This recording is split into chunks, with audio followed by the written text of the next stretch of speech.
നല്ല തത്തച്ചുണ്ടൻ അല്ലെങ്കിൽ കിളിച്ചുണ്ട മാങ്ങ, വിളഞ്ഞ മാങ്ങയാണ്, നല്ല അടിപൊളിയായിട്ട് വിളഞ്ഞിട്ടുണ്ട്. ചെറിയ മധുരമുള്ള പരുവാണ്, മധുരം ആയിട്ടുണ്ട്.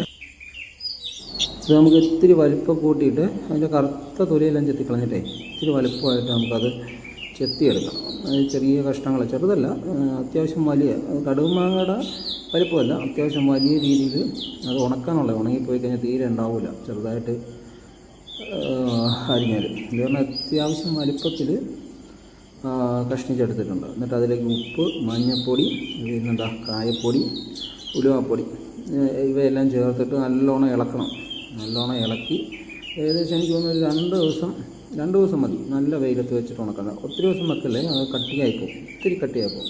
അപ്പോൾ നമുക്ക് കഴിക്കാൻ ടേസ്റ്റ് ഉണ്ടാവില്ല. ഇത് ചെറിയൊരു മധുരവും ചെറിയൊരു കട്ടിയിൽ കഴിക്കാൻ പറ്റുന്ന അച്ചാറാണ്.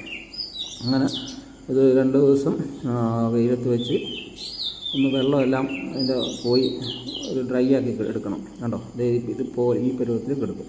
എന്നിട്ട് നമുക്ക് അച്ചാറിടാം. നമ്മൾ കടുകെണ്ണ വെച്ചിട്ടാണ് അച്ചാറിടുക. കടുകെണ്ണയാണ് ഉപയോഗിക്കുക. കടുകെണ്ണ ഒഴിച്ച് അതിൻ്റെ അകത്തേക്ക് കടുകെണ്ണ ചൂടായി വെളുത്തുള്ളി വേണം, ഇഞ്ചി വേണം, പിന്നെന്താ പച്ചമുളക് ചേർക്കില്ല, കറിവേപ്പില, പിന്നെ നമ്മുടെ ഉണക്കമാങ്ങ, അതായത് അടമാങ്ങ.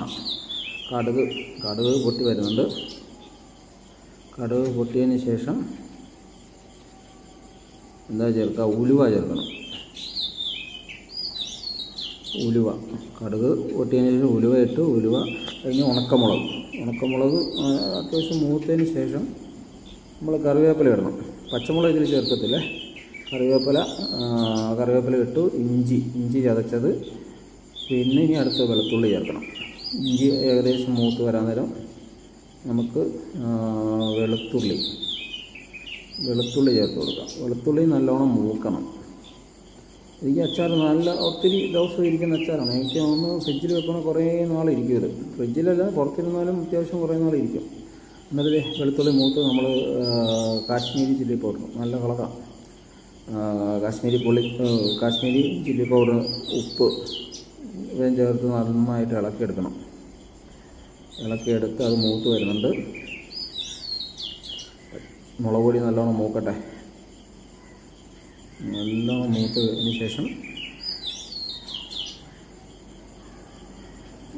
ഇത് നമുക്ക് വിനാഗിരിയാണ് ഒഴിക്കുന്നത്. വിനാഗിരി നേരത്തെ ഒഴിച്ച് കൊടുക്കും. ഇത് അച്ചാർ മാങ്ങയിട്ടതിന് ശേഷമല്ല, നമ്മൾ വിനാഗിരി നേരത്തെ ഒഴിക്കും. അതിന് എന്താണെന്ന് വെച്ച് കഴിഞ്ഞാൽ അത് വിനാഗിരിയിലുള്ള വെള്ളം വറ്റി പോകാൻ വേണ്ടിയിട്ടാണ്.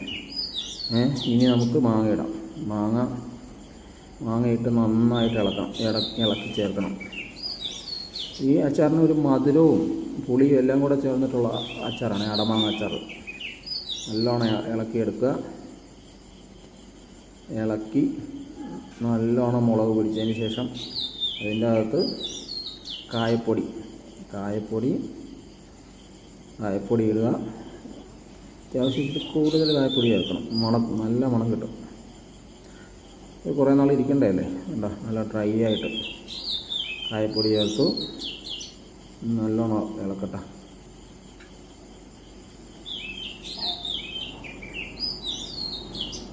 അടുത്ത് നമ്മൾ ഉലുവാപ്പൊടിയാണ് ചേർത്തത്. ഉലുവ പൊടിച്ച് വെച്ചതുണ്ട്, അതും ചേർത്ത് നന്നായിട്ട് ഇളക്കി പരുവാക്കണം.